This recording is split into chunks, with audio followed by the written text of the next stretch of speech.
The way to build a creative career is by not thinking about how to move up, but rather how to gain experience, how to gather skills, believing that you're moving forward, even if what you're doing feels like a sideways move. And that's according to this week's guest, Chris Gilligan, who went from being a commercial director to a stop motion animator to eventually creating the Disney Junior Emmy winning series RoboGobo. And he breaks down how to keep ourselves open to new experience without letting our ego get in the way, because as he puts it, it's all part of our artistic expression.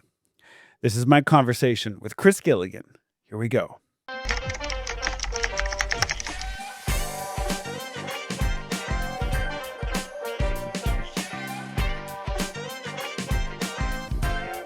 All right, this is the Story Series, the podcast for writers who break the rules. Chris Gilligan, welcome. Brandon, lovely to be here. I'm so thrilled to have you. So, Chris, for those who don't know, you are the creator and executive producer of RoboGobo for Disney Junior, which I had the pleasure of being your head writer on the second season. You did. Before that, the co-executive producer on Spidey and His Amazing Friends, Tots, which is where we first met. That's right. Executive producer on Goldie Bear. Before that, even you were the EP on a slew of live action films. And before that, you were on everything from Celebrity Deathmatch, James and the Giant Peach, Frankenweenie. To me, that sounds like every kind of creative career where it's a straight line. Yeah, exactly. Oh, yeah, completely planned out, just checking boxes, We always have an idea of where we want to go. Sure. And then there's reality, and then just the industry and how much we don't know that we get into. Did you develop, or have you developed a North Star when it comes to just making creative choices in your own career? That's a great question. I mean, because of the variety of work and the sort of the insanity of it. And yeah, sometimes it's just like, this is what's happening now. You just always want to make sure the work is good. You just want to make sure that the North Star is something that you believe in and something that you're going to do your best on, right? So that's almost my North Star. It doesn't matter what it is. Yeah. You know what I mean? Because sometimes you're like, hey, I need a job. This is the job. Yeah. But you always do your best. So that, in my estimation, is like the North Star. So just can I connect the dots a little bit? Where did you go to college? Philadelphia College of Art that became the University of the Arts. Okay. Because they merged with the Performing Arts School. And what was your major? I had a double major. It was film and animation. And it started with, it has like a fine arts vibe to it. So your first year is called a foundation year. And you really have to test your skills in drawing, 2D design, 3D design. So it was really like almost like mixed media before that was even a term. And from there, you declare a major. So it was really cool to kind of like get that feel. Took photography classes, lots of drawing, and then lots of sculpting. And then it was like, oh yeah, that'd be cool. Like I always wanted to be an animator, right? So it was like, oh, how do I apply all this stuff to animation? But then the storyteller in me was like, oh, you know what? Live action is also a good, feather in the cap. And then mixing it all up has always intrigued me. So. Interesting. So you just give an example of New York being the generalist, kind of wearing many hats. And then even in college, you're like, I want to be an animator, but you're incorporating other mediums into just your own personal growth. Yeah, personal growth. But, from the artist point of view, from the author point of view, from the storyteller point of view, it's like animation's not like a genre necessarily. It's a medium, right? Yeah. So it depends on the story. It depends on what you want to say. And so it's just really good to be versatile, as best as you can be, and also to collaborate with amazing people who are experts at what they do if you're not. But, you feel you need that for the storytelling. Right. And who were kind of the people that you looked to, or the masters that you studied at that time, your heroes? Oh, gosh.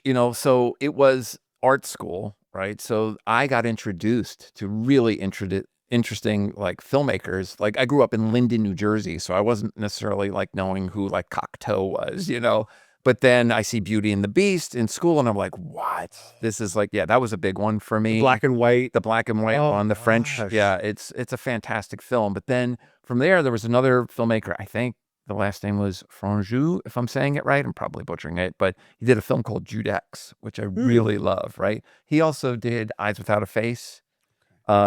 And then I can go on and on and on, Fellini, all the greats, right? That was one side of it. And then I've been always a huge fan of Tim Burton. He, like when you talk North Star, I was like, what? This guy's doing kind of exactly what I want to do. And then Spielberg is, of course, a hero.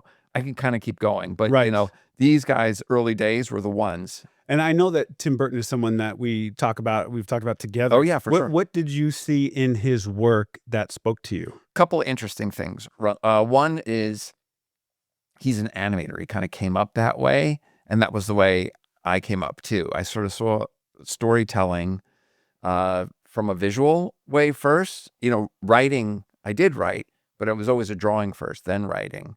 And I know that, like, or I know as much as I know that he came up that same way. And so that was like, oh wait, you kind of bust in that way. And then do you have any sense of your kind of post-college plan? Like, what did you have your sights set on? I actually had New York in mind first. You know, a lot of people were like, go to California. But yeah, it was New York at first, just because of where I grew up. I grew up like 40 minutes outside the city. I was familiar with the city. I love the city. And so it was like, oh, okay, yeah, it'd be good to kind of get in there. So my first out of school, I just started cold calling, because the one thing about the school I went to, there wasn't really any tangents to the business. Some other schools obviously have networking built in, but it wasn't like that. So I cold called like just around, and Kaufman Astoria Studios is in Queens. And I got, oh, you know what I did? I called and I got somebody who like took mercy on me and said, I'm not supposed to do this, but they sent me the, basically the phone numbers of all the different like vendors that were there. So it might be lighting, it might be costume, it might be this, that, and the other thing. Like, people rented out the spaces there. And I just went down the list, and I can't remember exactly who I got a hold of, but a friend of theirs was there for lunch while we were talking. I'm looking to intern. I'll wash dishes. I don't care. I just want to get in. Yeah. So it was somebody from The Cosby Show, actually. This is back in 86. So they were about to start their third season. And they were like, it was NBC, right? And Carsey Werner was the company. They went on to do Roseanne and Oh, sure. yeah. So and Karen Mandelbach went on to do Peaky Blinders. Like, she's a rock star. Yeah. Amazing. But anyway, long story short, is that they were like, hey, we're looking for people. So I went, I interviewed, and then so I got in. It was the #1 show on TV at the time. Huge. Bananas, right? Did you ever have any like just personal anxiety about making those cold calls like some people do? No. No. I mean, No. You weren't worried about getting doors kind of closed in your face and moving on to the next one? No. No? I kind of never worry about that. It's kind of like, Even back then? No, even back then. It's like you kind of just learn from everything. Yeah. Plus, back then, what was I, 21, right? So it was like, yeah, whatever. You know, let's go conquer the world together with art. Let's make good stories. You know, so like, no, it didn't matter. Yeah. Yeah. So, I love that, because there's so many people are worried about bothering people or afraid to send the email or whatever, and that's the thing. Like, you don't want to, right? But it's you have to learn early on. It's a numbers game. Well, it's interesting you say that, right? Because you're putting this like all in perspective. It's almost like this is your life. You're right. So if I think about the timing on this thing, so we're talking again, like I'm out of school in 86. I can't believe I'm saying this out loud, right? That's 40 years ago. 40, man. So back then, you know, this idea of like an email was not a thing, right? If you can even remember back in those days, right? So what's interesting now, just to pull it forward, is like pre-pandemic, right? There was still like this, like, you know, talking face to face. Then the pandemic, everybody kind of, everything's remote, especially animation. Now we're like out of it and back to it. And this is like becoming a little bit more normal again. But that is so important. Relationship is so important. Knocking on those doors, getting them slammed in your face. Don't bother me, kid, kind of thing. Yeah. Then you go, you know what? I'm going to bother him again. And you're like, okay, you know what? You got guts. You knocked again. Come on in. Blah, blah, blah. Sweep the floor, get coffee, whatever it was back then. Right. It's crazy, right? Yeah. Yeah. But, you know, you were just in, and that was important. As writers, we have to deal with writer's block, but we shouldn't have to deal with wardrobe block. You know what I'm talking about, right? You open your closet, you don't know what to wear, you're faced with choice paralysis. Well, consider it solved. We now have the Broken Pencil t-shirts and sweatshirts available. I love how they came out. I'm rocking the t-shirt right here. But in all seriousness, if you want to support the podcast, picking one up is a great way to do it. Click the link in the show notes, storyseriespodcast.com. Thank you. Back to the episode. Yeah, even now, when I talk to people that have recently gotten out of college and they ask me for strategies on what they should be doing to reach out to people. Yeah. And how I reached out, because this was pre-LinkedIn, Yeah. we all have our own, like, this is before this, right? And I said, well, I use the Hollywood Creative Directory. And, you just open it like a Yeah. phone book, and you just call, and then expect Was that yellow? and it was there were narrow? different editions. There was yellow, sometimes it was purple, Maybe sometimes back it in was, the day. yeah, but that's what it is that you just have to keep going. Mhm. And you don't need everyone to say yes, because you just need that one person. Right. Yeah. And so that was kind of your first, would you consider that the moment that you, quote unquote, broke in, so to speak? I would say so. Yeah, because you're right. That's your foot in the door, right? So I'm at the studio. It was in Midwood, Brooklyn, right?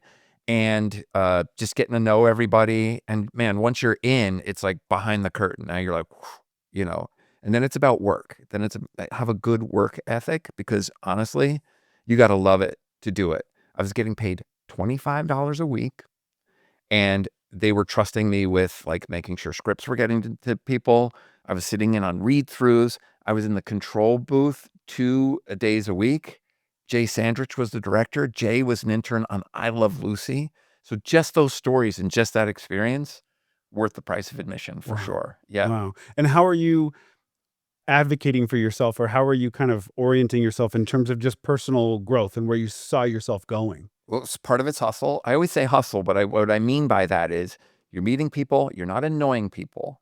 You have to be respectful. You have to understand. You're there almost to like observe and see where you can support where they need you. So you're on call all the time, right? Mhm. So I was a runner, so I was with drivers, and we would go and get and do whatever we needed to do, right?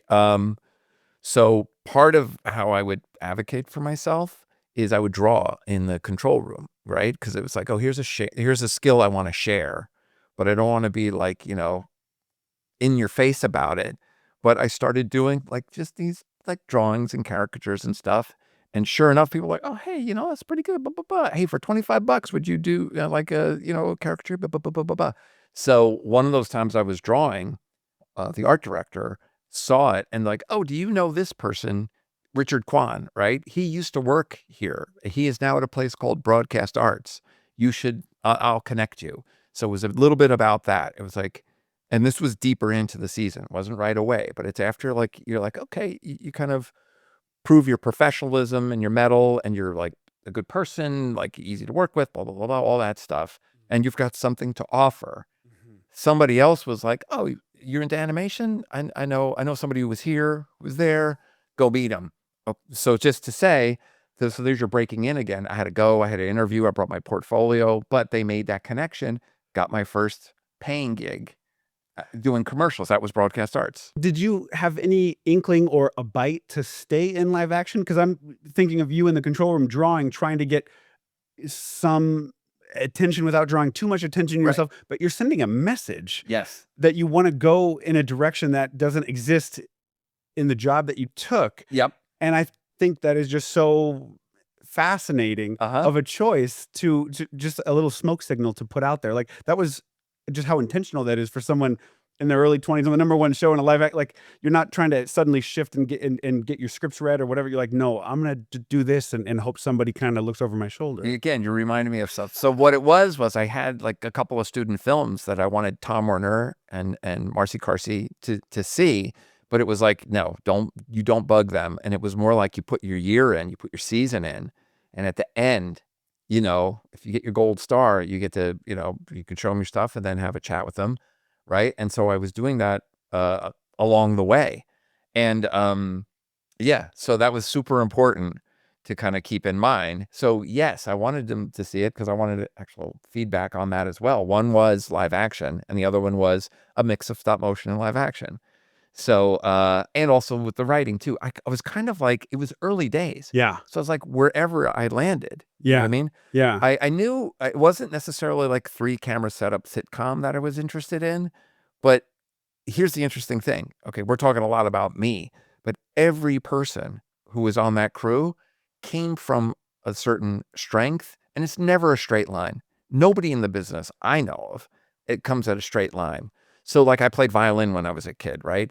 Like the second AD was a flautist And so we started talking about like classical music, right? And that led to other conversations and on and on and on. Mm. Everybody had something. Yeah. So yeah, so it was a little bit of a flex to be drawing and sending that out, but it was also like, hey, I'm a storyteller, you're a storyteller. What's going on? So when people asked you, what did you want to ultimately be, or like, what would you say to them? Directing, Yeah. animating, Yeah. like, I wanted to tell stories that way. But I was very interested in live action. I was in like stylized live action, especially. Yeah, like sort of I don't know, magical realism. Like I was into a lot of things actually, Yeah. but just open to, gigs for Yeah. survival. Yep. And then also like experiences for like, again, collecting for the bag of tricks. Yes. Yes. Yeah. So flashing forward now, a few years, where does that phone call come, or how does James and the Giant Peach come onto your radar? It was Richard Kwan, who was the production manager. He had left, went to California. I went out to Cali for like, I think it was our 5-year anniversary. My wife and I were married 5 years. It was 94. Went out. Hey, Richard's out here, blah, blah, blah, blah. Call, blah, blah, blah. He's like, hey, guess what? We're looking for animators. I'd been directing by that point, right? But, this is the same team that did Nightmare Before Christmas. It's like, you got my attention. You know what I mean? Henry Selick, they're doing a Roald Dahl's James and the Giant Peach. Blah, blah, blah, blah, blah. Would you audition? Sure. That's the other thing. That's an important thing. Don't let your ego get in the way. At that point, I'd been like, directing. And it was like, they were like, well, we want you to be an animator. Don't look at it like, oh, I'm taking a step back. You know what I mean? It's all an artistic experience. And trust me when I tell you, animating on a feature film versus like directing a commercial, depending on what it is, right? There are different challenges. There is no like, oh, I took a step back. That is not a way to be thinking about it. So always, I mean, in what you're talking about, in the spirit of what you're talking about, stay open to those experiences, right? So I was like, yeah, I will absolutely audition, right? So I did, and I got the gig, and then, I was able to work on that film with incredibly talented people. Yeah. Would you say that one of your strengths across your career is your ability to adapt to the medium that you're working with? Because there's just a certain kind of artist that can work with stop motion. Yeah. That's kind of an extreme. Oh. So I'm getting at just this versatility. It goes back to that bag of tricks that you. Yeah, that you I call it, you have to be a certain kind of crazy, but that's our business no matter what. right. But stop motion is so niche, That's what I'm getting at. so like, Yeah. so you have to kind of dig it. I mean, when I was a kid, it was like marionettes and making little clay things and thinking of them as like puppets come to like Pinocchio was like my all-time favorite. It was like, Right. what is that? That's like literally a puppet come to life, right? So it's a little bit of that. Yeah. So yeah, because it is so challenging, you have to love it, right? Yeah. That is first and foremost. And then the rest of it comes. So like in terms of adapting what you were saying, like depending on what it is, Yeah. I know that's the way I'm wired. I would say that's a certain like flexibility, but like I was saying earlier, it's all about the story. Like I've been lucky enough to be in things where the medium that was picked was perfect for the story. So, and then it was like, if I wanted to be part of that storytelling team, then yeah, I got to know how to do that. You mentioned that forward momentum, Yeah. and I'm curious what mindset is most helpful when you hear the word no. Oh, that's interesting. Usually, that's interesting. If I hear no, I don't really take it as a no. I look at because obviously as a storyteller, you've got like, this is how I see it, right? And this is the two different things, right? If you're an auteur or you're out indie and people are just like, make it great and they're not getting involved, that's one way. And so you're not going to hear no that way. It may be when you're working with an actor and they're like, oh, I see it this way. And you're like, well, try it, that kind of thing. Same kind of thing. There's like a flexibility to no. You're like, when you hear no, it's just like, are you saying like, don't do this? Or you're saying you want a different choice, right? So I usually think of it as a different choice because it is subjective, right? So, yeah, that's kind of how I react to no. Like not all no's are equal. Not Like in all other no's words, are sometimes no's are a maybe, or sometimes there's like, well, what's behind that? Yeah. And is this a hill that I'm ready to die on? Or Right. this is actually, we could change this part. It's not that Exactly. Something like that. I think it's all of those things for Yeah. sure. Yeah. Yeah. Because when you say no, it's like I'm trying to think of the context. Like if you pitch a show Yeah. and you get a no. As an example. Okay. So if you pitch a show and you get a no, this has happened almost every time I've done this. If you get a no, I get a but. No, but you know what? We've got something that happened for Goldie and Bear, actually. We were doing a test for Miles from Tomorrowland, which was called Miles Away at the time. And so we did the test and did, you know, how we saw it, right? I boarded it, I directed it, right? And it was like, I saw a lot of comedy in it and a lot of like shenanigans, but it was also kind of cool and adventure-y, whatever. It was like, they were like, you know what? This isn't right for this show. And I was like, okay, cool. But we like it. Okay, cool. Thank you.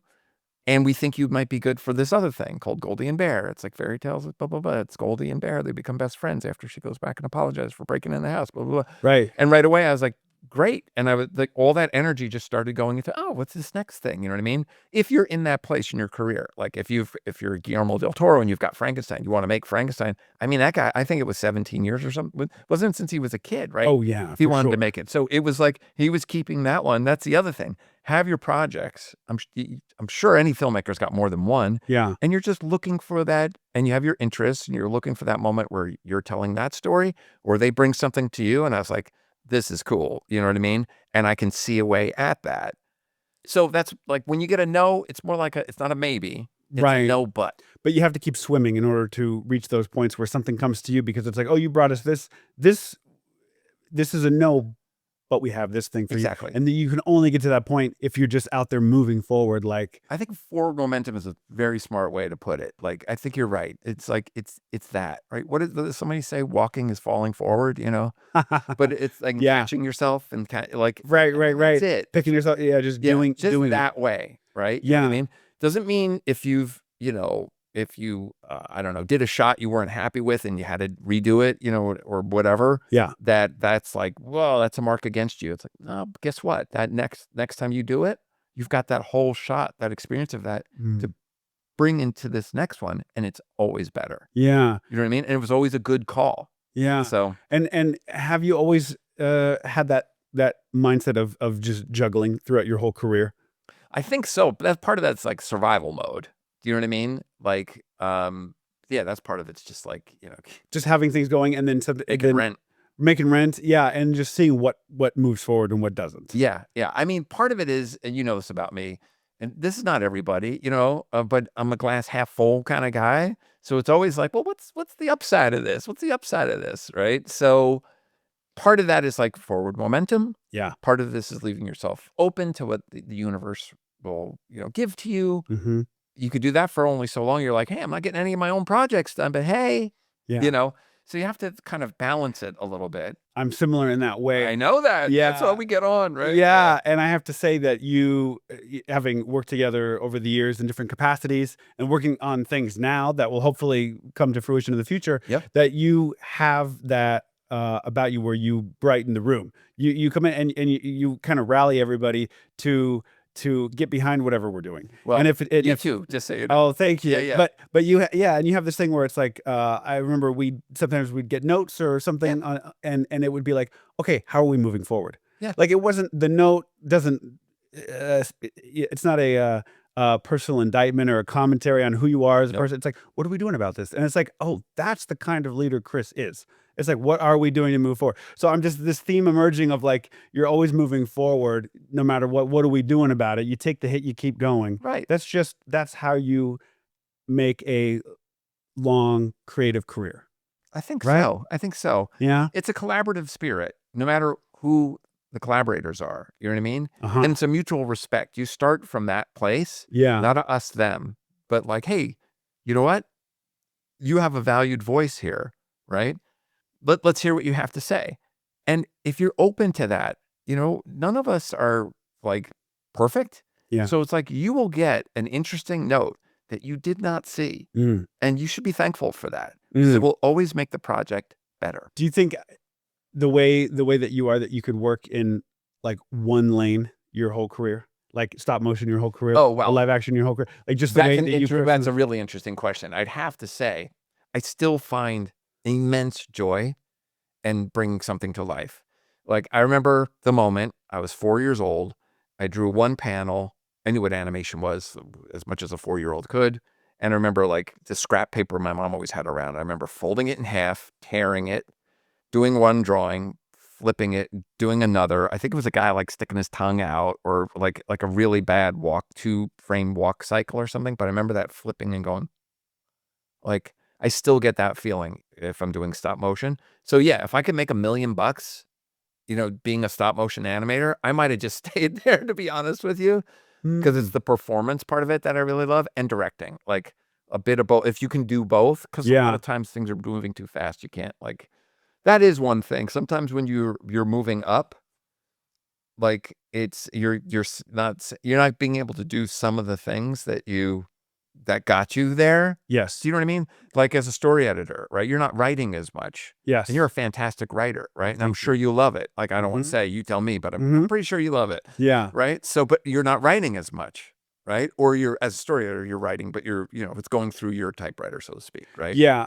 There's that famous example of Pendleton Ward, who created Adventure Time. Uh-huh. And he, and I'm just going to paraphrase the story. I'm not going to get all the details right, but he was essentially operating as the creator EP. Right. And he wasn't storyboarding Right. like he used to. Yeah. And it ended up bringing someone to take over those duties of overseeing production, so he could go back to that thing that he loved. And that was what you're talking about, That's where exactly what I'm sometimes you talking about. move forward, you leave the thing behind that got you to set out on the path that you're on in the first place. Yeah. And so how do you not lose touch with that part of yourself? Okay, that's good. And remember, it was like forward momentum, not always climbing, right?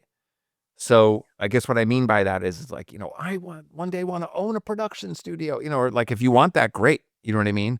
My journey has been like, artistically, I'm here. Ooh, I'm feeling like I need to be here. So I go from directing on commercials, I go over and be a stop motion animator. That leads me to starting a production company in New York, right? That leads me to helping out a friend in Gowanus on a short. That leads me to Sundance. That leads me to, a break to do television for Disney Junior. That leads me to this, that, but, right? But it was like kind of following your artistic heart and not losing touch with the thing. And in many ways, it's always good to kind of like roll up your sleeves. That's like when you were asking, the writing, the drawing. Yes. Yeah. Don't lose that skill, because in many ways it tests, that you're in touch with how you got started. Yes. Yeah. I think that's very well said. And you mentioned Goldie Bear. Yeah. Now been at Disney Junior ever since. Yeah. And so I'm curious, at what point did the inklings of RoboGobo, what became RoboGobo, kind of come into mind? Oh, that's interesting. Okay, cool. Well, the story, but basically, so my kids are in their 20s now, but like back in the day, because I think I pitched this thing. This was an idea I had, I guess when they were little, and then 2017 is, I think, when I first pitched it. So you get like 9 years or something crazy. Anyway. Yeah, but it takes what it takes. It takes what it takes, right? So New York City apartment, the kids are sharing a room. My daughter's side has like stuffed animals, and she was into science, so like planets and like ballet, that kind of stuff. And then on my son's side, he's into bionicles and robots and monsters, and both had stuffed animals, right?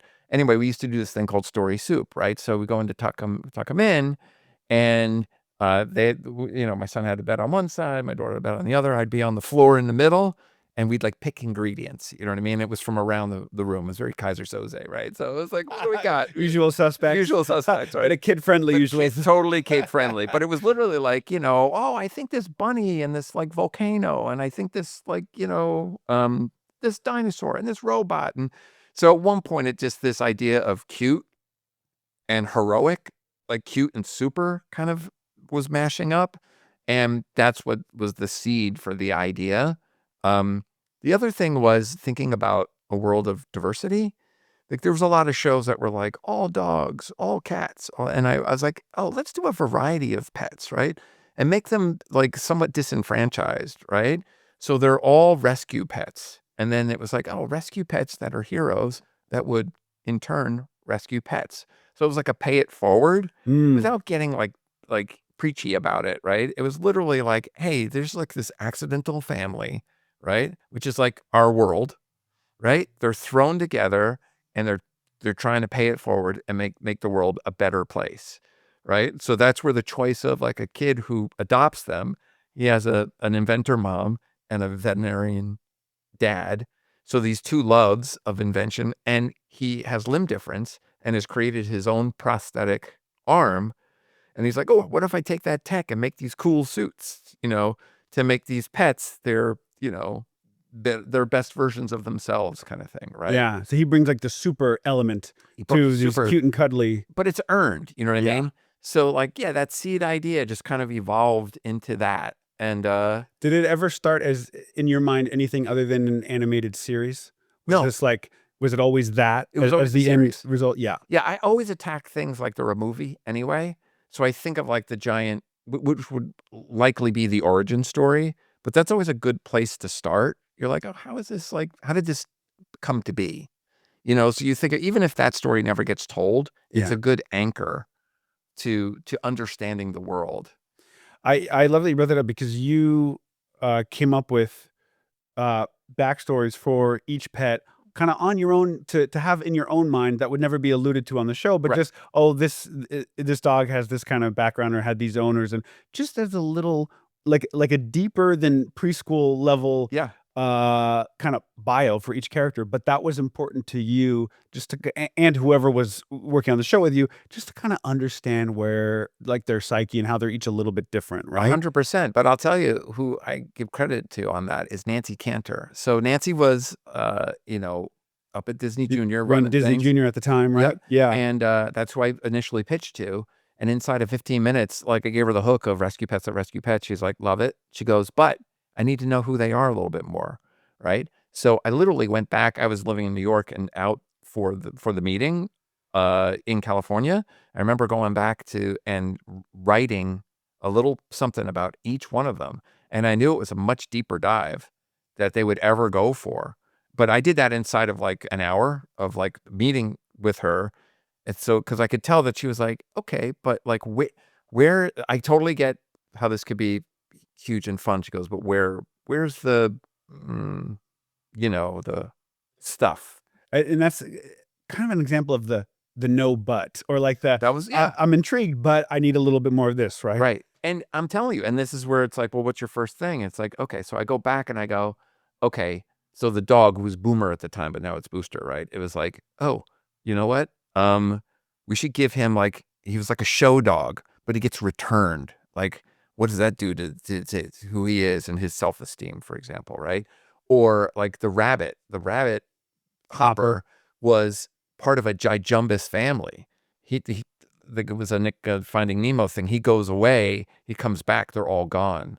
Like a predator got them, and he's on his own. He gets rescued, and then he needs a new family, right? That's Mm. why he's so much about family and keeping people together, And right? he's always the first one to say, group hug or Group something, hug, right? And right? I mean, that's Yeah, he's the close talker too. Like it has a lot to do with his like, hey, you got to ask to permission to touch somebody kind of thing. But he's like this guy because he doesn't want to lose family again. Like stuff that would never ever make it to air. But there was a response from Nancy where she was like, okay, you're working with some emotions that are things that, when they bubble up and they reduce down will be authentic to kids. yeah. Kids will understand, like, my family is dear to me. I want to do everything I can to, you know, Yeah. hang That on to them. that's That kind of stuff. yeah, and do you recall how you approached that initial pitch? The one where you got that, like, kinda, ooh, like, you hooked her, Yeah. but then she asked you to go deeper. How did you go about just, like, pitching her, with this idea? Oh, well, to me, again, this is like a lot of what we're talking about.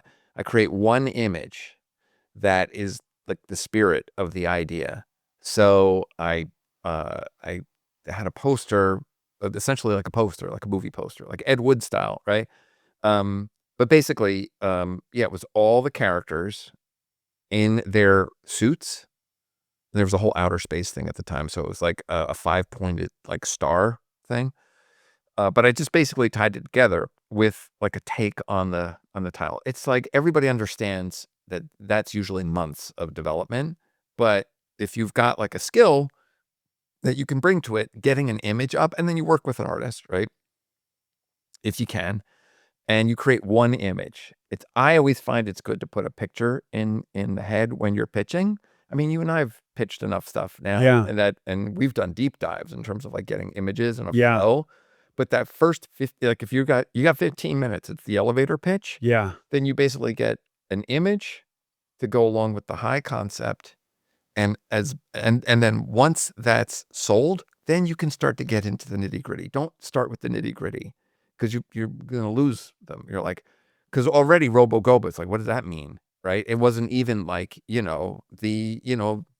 the power pets, like it wasn't Right. that. It was Right. already like, wait, what? Right. A fun word, but like Fun word, but what does it what is mean? yeah. So I was already giving myself a disadvantage, but it was also like, I think a 4-year-old will love saying that word, Right. right? Right. It's a So hooky kind of stays in your head. yeah, and I thought it was they almost always change, but they were like, you know what? We think 4-year-olds like saying that, so it's I like love they that. get that, right? Incredible. So it was fun. So yeah, but it was like the image, the nickel pitch, just make sure it's like tight and earned, and then you can get into all of it. Yeah. And that goes back to that bag of tricks Yep. where you have this pitch, but you also have an image. You're working with an artist. Right. You're directing kind of what you want this essentially the North Star of Right. the story to look like. And back then it was just the pets. It was more like a Men in Black kind of thing, where it's like they had like this little organization that their owner didn't know about, right? So it was like a whole other thing. So then over the course of development, it was like, oh no, I think it's important to bring in the person who's like, Nick Fury to the Avengers type thing, right? Yes. And so it was like, and you're listening and you're like, oh yeah. And then, this actually makes sense. So yeah, it's like that like level of flexibility. It's not a no, but it's a but. Yeah. Like, Yeah. And then years later, it becomes an Emmy-winning show. yeah, let's go. Yeah. Congratulations on that, Chris. No, well, listen, I was lucky enough to have an amazing, amazing cast, right? Yeah. Like Go back to the collaborators that Yeah. we're talking about. Right. And then Yeah. again, how you work with the actors too, right? So Anna Gasteyer, right? Fantastic actor, great singer, great comedian, right? Yeah. Kind of comes in and has that energy. What are you going to do? Like go, Mhm. well, this is how it's written. Yeah, blah, blah, blah. No, you're going to say, Anna, how do you see this? How do you see this character? You want that thinking. She's got a physicality to her. You're like, wow, let's like, is it cool if we videotape this for the animators? Yes. And it's like, you ask for like, generally you get 3 takes on a line kind of thing. Right. It's like, you couldn't ask for a better variety. And then she's like, can I try that again? Can I try this? Can I try singing it? Can I try blah, blah, blah, blah? Is she angry? Is she annoyed? Blah, blah, blah. And you're just getting all this good stuff, right? And then, like radio plays is part of our process, right? Yep. So then you're going through the takes. And here's the thing, like you do a stage play with somebody or you record ensemble, it's like this, like we're talking and what I say is a line or something, you're like, well, I know what the script is, but the way you react or the way, Yes. now you're giving me an honest reaction back and blah, blah, blah, blah, blah. And it's like, Mhm. it's alive. Yeah. You have to sort of create that with animation because you're recording everybody separately, usually. Yes. Just because scheduling's a nightmare. Yes. So you have to create that energy. So Yes. someone like Anna, someone like Cynthia Erivo, they're going to give you Alan Yeah. Cumming, and Yes. I can go on and on. Valerie Bertinelli, like Yeah. they all brought Alison Pill. It's like every Dule Hill, like they're all Right. like pop into mind, right? They elevate.